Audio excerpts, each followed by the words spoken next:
नमस्कार, मी एम काझी. आजच्या लेक्चरमध्ये आपण निर्णय घेणे या विषयावर चर्चा करणार आहोत. व्यवस्थापनाचे महत्त्वाचे कार्य म्हणजे निर्णय घेणे. प्रसिद्ध लेखक पीटर ड्रकर म्हणतात की whatever a manager does he does through decision making. म्हणजेच काय की व्यवस्थापक जे करतो तो निर्णयाच्या माध्यमाद्वारेच करत असतो. आणि जॉर्ज टेरी नावाचे शास्त्रज्ञ म्हणतात की व्यवस्थापकाचे जीवन हे आव्हान स्वीकारण्यासारखे असून त्याची कार्यक्षमता निर्णय घेण्याच्या प्रक्रियेवरती डिपेंडेड असते. त्याची कार्यक्षमता ही निर्णय घेण्याच्या प्रक्रियेवरती काय असते? डिपेंडेड असते. म्हणजेच काय की व्यवसाय संघटनेतील महत्त्वाचे कार्य म्हणजे व्यवसायाबाबतच्या अनेक प्रश्नांबाबत निर्णय घेणे महत्त्वाचे असते. आणि व्यवस्थापनाचे सगळ्यात महत्त्व म्हणजे ज्याच्यावरती बिझनेस डिपेंडेड असतो तो म्हणजे निर्णय.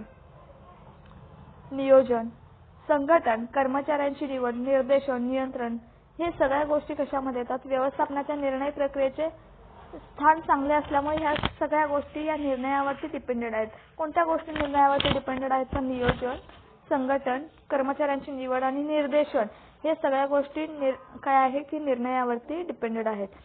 तर असे जर म्हटले तर चुकीचे का ठरणार नाही? तर प्रशासकीय व्यवस्थापनाच्या कार्याचे मूल्यमापन जे आहे ते मूल्यमापन करण्याचे कार्य हे निर्णयाद्वारे होत असते. ठीक आहे. पुढचा जर भाग बघितला तर अनिश्चितता हा त्याच्या कार्यातील अडथळा ठरतो आणि त्यावर मात करणे त्याचे कार्य आहे. निर्णयाचा परिणाम हा त्याच्या बुद्धी किंवा नशिबाचा भाग असला तरी निर्णयाचा जो क्षण आहे हा त्याच्या जीवनातील एक अत्यंत आनंददायी किंवा सर्जनशील क्षण असतो. आधुनिक काळात व्यवसायातील अनेक प्रश्नांबाबत निर्णय घेण्याचे तंत्र विकसित झालेले आहे. त्या तंत्राचा उपयोग व्यवस्थापकाला परिस्थितीनुसार काय करावा लागतो किंवा घ्यावा लागतो. पुढचा जर मुद्दा विचारात घेतला तर निर्णयाचे वैशिष्ट्ये. अनेक पर्यायामधून काय केला जातो? एक उत्तम पर्याय निवडला जातो तो म्हणजे निर्णय असतो. दुसरा विचार करण्याची गोष्ट किंवा दुसरा मुद्दा जर विचारात घ्यायचा म्हटला तर ते आहे की मानसिक क्रिया. म्हणजे निर्णय प्रक्रिया ही मानसिकतेवरती अवलंबून असते. मानसिक क्रिया असते तर अंतिम पर्याय हा विचारपूर्वक निवडलेला असतो. त्यामुळे निर्णय घेणे ही एक मानसिक प्रक्रिया आहे म्हटलं तर काही चुकीचे ठरणार नाहीये. पुढचा मुद्दा आहे तो उद्दिष्टांची पूर्ती हा निर्णय प्रक्रियेचा महत्त्वाचा उद्देश असतो. निर्णय प्रक्रिया ही एक प्रकारे निर्णय घेऊन वचनबद्धता स्पष्ट करत असते. निर्णय प्रक्रियेमध्ये विवेकशीलता असते. निर्णयाचे संभाव्य फायदे तोटे विचारात घेऊन निर्णय घेतले जातात. त्याच पद्धतीने जर निर्णयाचा पुढचा विचार केला तर निर्णय हे पॉझिटिव्ह असू शकतात किंवा निगेटिव्ह असू शकतात. प्रोबॅबिलिटीवरती डिपेंडेड असतात. काही निर्णय हे होकारात्मक असतात आणि काही निर्णय हे नकारात्मक असतात. निर्णय हे एक आहे की अपेक्षित उद्दिष्ट साध्य करण्यासाठी वापरले जाणारे एक साधन आहे. आणि काही निर्णय कसे असतात? व्यक्तिगत असतात आणि काही निर्णय हे सामूहिक असू शकतात. म्हणजे ग्रुप वाईज काही निर्णय असू शकतात. व्यवस्थापनामध्ये जर विचार केला तर निर्णय प्रक्रियेला व निर्णय घेण्याच्या कृतीला महत्त्वाचे स्थान का आहे? तर निर्णय प्रक्रियेच्या अचूकतेवरती, कार्यक्षमतेवरती संघटनेचे हे यश अवलंबून असतं.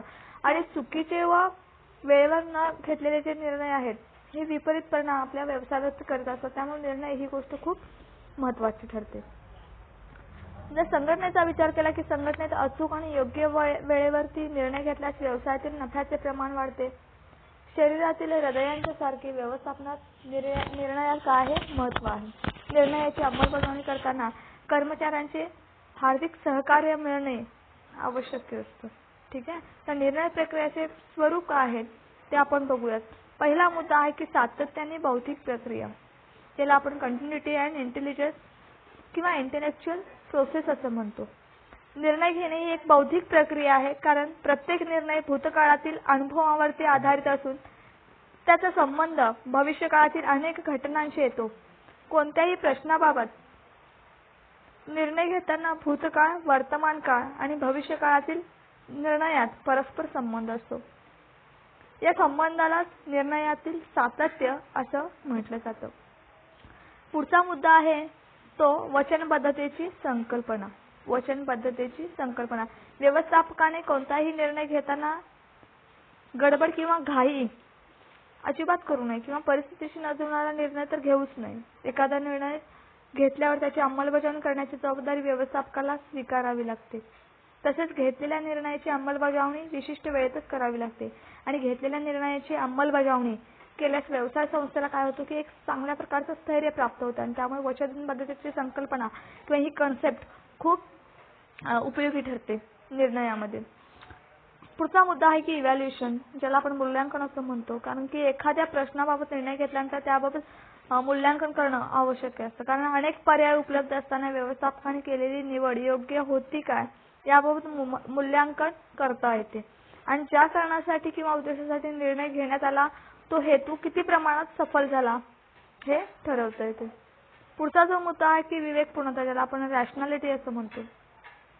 अधिकारी वर्गाला काय असतं की निर्णय घेताना पर्यायी साधनांपैकी योग्य अशा साधनाची निवड करून विशिष्ट प्रश्नाबाबत किंवा प्रश्न सोडवण्यासाठी निर्णय घ्यावे लागतात. त्यामुळे निर्णय घेणे हे एक मानसिक आणि बौद्धिक प्रक्रिया मानण्यात येते. एखादा घेतलेल्या निर्णयात परिस्थितीनुसार काय करता येतं, चेंज करता येतं. योग्य निर्णय घेण्यापूर्वी लक्षात घ्यावयाचे जे घटक आहेत ते पूर्वानुभव किंवा सद्यस्थिती किंवा गणितीय किंवा संख्याशास्त्रीय आधार आणि फ्युचरचे अंदाज हे वस्तुनिष्ठ दृष्टिकोन आहेत आणि हे वापरून काय केले जातात, निर्णय घेतले जातात. पुढचा जो मुद्दा आहे तो निर्णय प्रक्रियेतील टप्पे. पण स्वरूपामध्ये आपण काय बघितलं तर पहिला मुद्दा बघितला की सातत्याने बौद्धिक प्रक्रिया.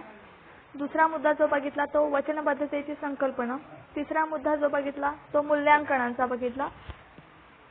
चौथा मुद्दा बघितला तो विवेकपूर्णता. हे काय झालं की निर्णय प्रक्रियेचे 4 स्वरूप आहेत. ठीक आहे. निर्णय प्रक्रियेतील टप्पे अवस्था आपण बघूयात. तर निर्णय प्रक्रियेमध्ये पहिला जो टप्पा आहे तो कसला आहे तर प्रश्नाच्या वास्तविक स्वरूपाचा पहिल्यांदा आपण अभ्यास केला पाहिजे.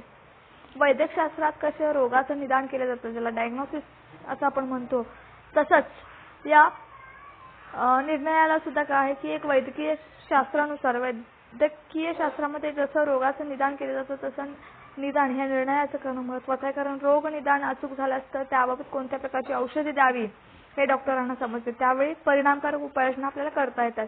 त्याचप्रमाणे निर्णय देखील काय आहे की त्याला देखील एक महत्त्वाचं स्थान आहे आणि प्रश्न शोधून काढण्याच्या क्रियेला व्यवस्थापकाला प्रश्न समजला तरच त्याच्यावरती नियोजन करून तसेच जोपर्यंत एखाद्या प्रश्नाच्या अपयशाची कारणे समजत नाही तोपर्यंत आपल्याला उपाययोजना करता येत नाही.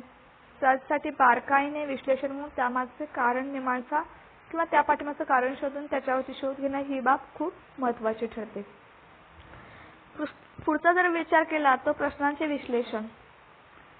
प्रश्न माहीत झाल्यावर निर्णय प्रक्रियेतील दुसरा टप्पा म्हणजे त्याबाबतची संपूर्ण माहिती गोळा करणे आणि प्रश्नाचे विश्लेषण केले तर निर्णय कोणी घ्यावा आणि निर्णय घेताना त्यासाठी कोणाची मदत घ्यावी अचूक निर्णयासाठी कोणत्या प्रकारची माहिती गोळा करावी लागते हे सगळं कशामध्ये आहे प्रश्नाच्या विश्लेषणामध्ये या गोष्टी ग्राह्य पकडल्या जातात. पुढचा मुद्दा आहे की पर्यायी उपाययोजनांचा विकास करणं. पर्यायी उपाययोजनांचा विकास करणं म्हणजे काय, पर्यायी उपाययोजना विकास हा निर्णय प्रक्रियेतील तिसरा टप्पा आहे आणि व्यवसायाचे उद्दिष्ट साध्य करण्यासाठी अनेक मार्ग उपलब्ध असतात. त्यासाठी कोणताही निर्णय घेण्यापूर्वी पर्यायी साधनांचा शोध घ्यावाच लागतो. पुढचा मुद्दा आहे की पर्यायी उपायांचे मूल्यमापन करणं.